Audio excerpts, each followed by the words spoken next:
Assalamualaikum warahmatullahi wabarakatuh.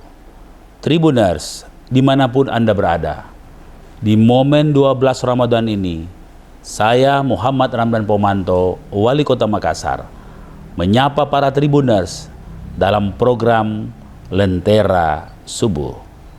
Di episode kali ini, saya akan mengajak Tribuners membahas tema Ramadan, yaitu momentum jihad melawan hawa nafsu. Sifat maupun akhlak tercela yang dimiliki seseorang bisa mendatangkan dosa.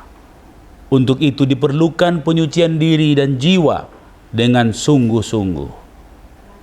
Agar tabiat tersebut bisa benar-benar hilang, salah satu cara yang bisa kita lakukan adalah menerapkan mujahadah an-nafs.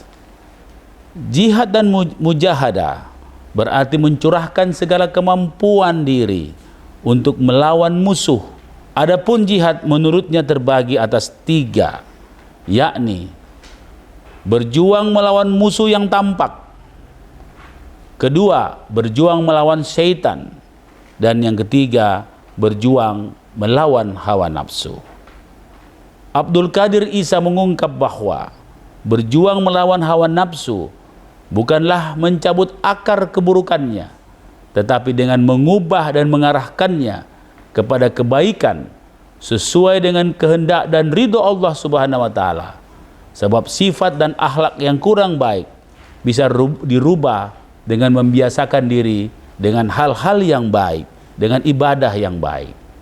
Alhamdulillah, kita sudah berada di penghujung program.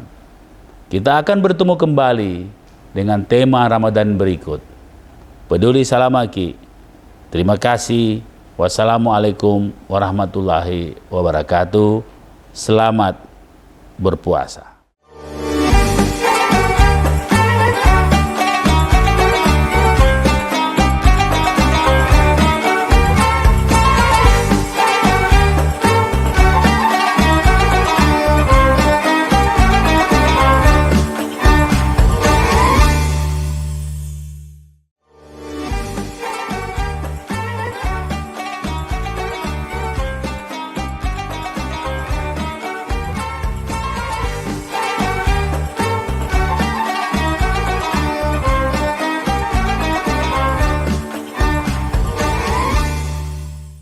Bismillahirrahmanirrahim. Assalamualaikum warahmatullahi wabarakatuh. Puji syukur kita panjatkan kehadirat Allah Subhanahu wa taala, salawat dan salam kita kirimkan kepada Rasulullah sallallahu alaihi wasallam. Pada segmen ini Lentera Subuh, beberapa pertanyaan dari Tribuners yang terkait dengan hukum khususnya di bulan suci Ramadan. Nah, ada pertanyaan dari Tribuners mengatakan, apa hukumnya mencicipi makanan pada saat berpuasa? Nah, tentunya Rasulullah SAW sudah menjelaskan bahwa ada hal-hal yang membatalkan puasa. Makan, minum, itu bagian dari hal-hal yang membatalkan puasa. Berhubungan suami istri di siang hari bulan suci Ramadan, muntah dengan sengaja, itu bagian dari hal-hal yang membatalkan puasa. Nah, apakah setiap orang yang memasukkan sesuatu di rongga mulut itu bisa membatalkan puasa? Maka jawabannya tidak. Termasuk mencicipi makanan. Jadi mencicipi makanan itu selama tidak sampai di kerongkongan, ya maka itu ya dianggap sah saja puasanya.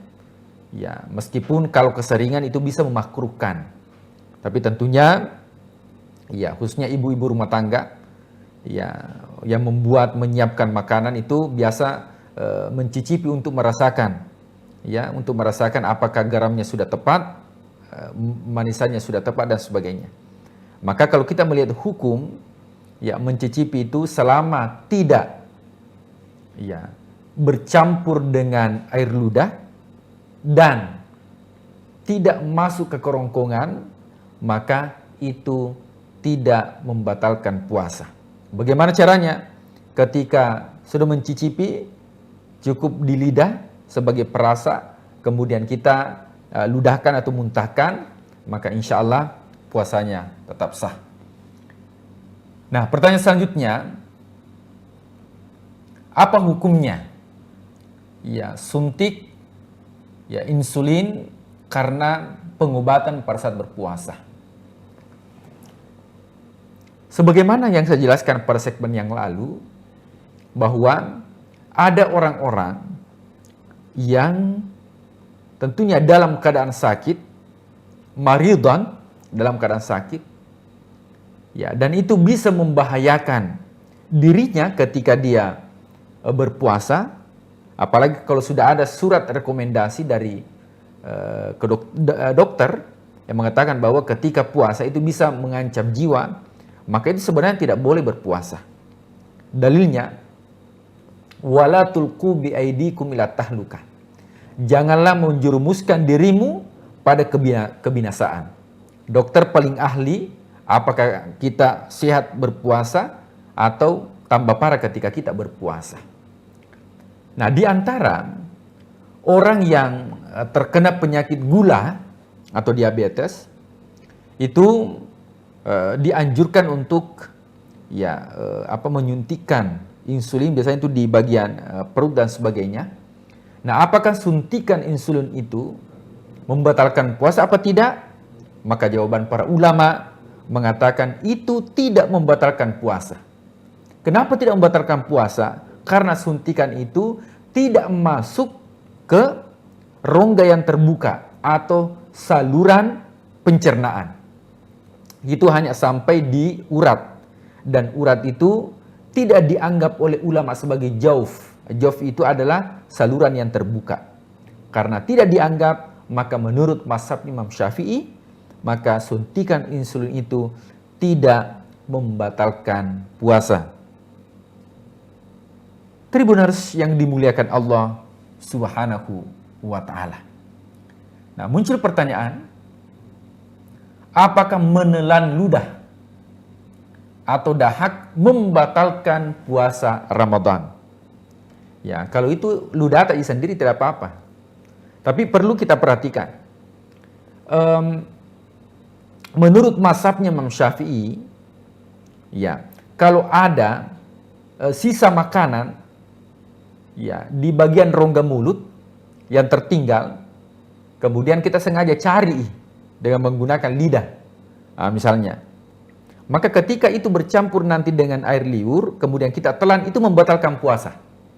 Tapi ketika air ludah, karena ada juga orang itu, ya, saking tidak mau telan air ludahnya, dia selalu muntahkan, ya, selalu muntahkan. Nah, padahal, ya, secara syariat, ya, air ludah itu, ya, tidak membatalkan, ya, tidak membatalkan puasa, karena itu dari dalam. Nah, kecuali kalau dari luar yang masuk, itu membatalkan. Yang mana dari luar, seperti ini hati-hati. Kalaupun tidak membatalkan, bisa makruhkan, yaitu orang yang suka membasahi bibirnya dengan air ludah, itu bisa membatalkan. Bahkan ketika ada orang yang sengaja mengeluarkan lidahnya dan di lidahnya itu ada air liur, kemudian dia masukkan, selama itu sudah keluar dari area bibir, maka itu bisa membatalkan puasa.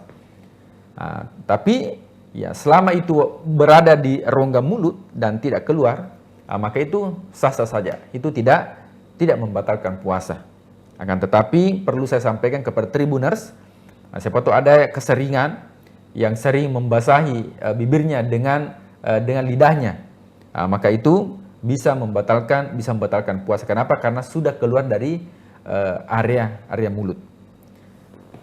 Tribuners yang dimuliakan Allah Subhanahu wa ta'ala. Kemudian pertanyaan selanjutnya, bagaimana jika kita punya utang puasa Ramadan dan belum menggantinya pada saat bulan Ramadan berikutnya telah tiba? Berarti ada qadha, ya, yang telah ditinggalkan qalla, tapi belum dibayarkan, maka tetap sebagai utang. Bahkan kalau dia meninggal, ya tetap ahli warisnya harus membayarkan karena itu merupakan utang kepada Allah. Jadi puasa wajib itu, yang pertama puasa Ramadan itu puasa wajib. Yang kedua puasa nazar. Apa itu puasa nazar? Yaitu puasa orang yang berjanji. Kalau saya lulus, saya berpuasa, maka itu puasanya menjadi puasa wajib. Yang ketiga puasa qada. Apa itu puasa qada? Yaitu puasa pengganti karena tidak puasa bulan suci Ramadan, baik itu secara rukhsah ditinggalkan karena syariat atau ditinggalkan dengan sengaja, maka tetap wajib untuk diganti. Kemudian yang keempat ada puasa wajib yang keempat. Puasa apa itu? Yaitu puasa kafarah. Apa itu puasa kafarah? Yaitu puasa yang dilakukan karena melakukan pelanggaran. Contoh, ada orang yang melakukan hubungan suami istri. Nah, ini suami istri halal, tapi karena di bulan suci Ramadan di siang hari, maka batal puasanya dan wajib dia ganti. Menggantinya ini bukan 1 hari, tapi harus dia ganti 2 bulan berturut-turut. Nah, ini dinamakan dengan kafarah. Itu juga wajib. Keempat ini, ketika dia tinggalkan dan meninggal, maka berkewajiban untuk digantikan oleh ahli warisnya. Karena itu utang yang ditinggalkan. Nah, bagaimana kalau ada utang puasa Ramadan yang lalu, kemudian masuk Ramadan ini, haruskah diganti? Maka jawabannya harus diganti. Karena itu merupakan utang puasa kepada Allah Subhanahu wa taala. Nah, pertanyaannya, bagaimana kalau 2 Ramadan yang lalu belum dia ganti? Apakah gugur? Nah, siapa tahu kita mengatakan kayaknya lupa malaikat. Nah, maka tetap itu merupakan utang puasa. Hanya saja menurut mazhab Imam Syafi'i, karena sudah diberikan kesempatan 1 tahun tapi belum dia lunasi, maka tahun ini dianjurkan untuk membayar fidyah sekaligus mengqada puasanya. Nah, berarti double ki. Ramadan 2021, Ramadan 2022 belum dia ganti.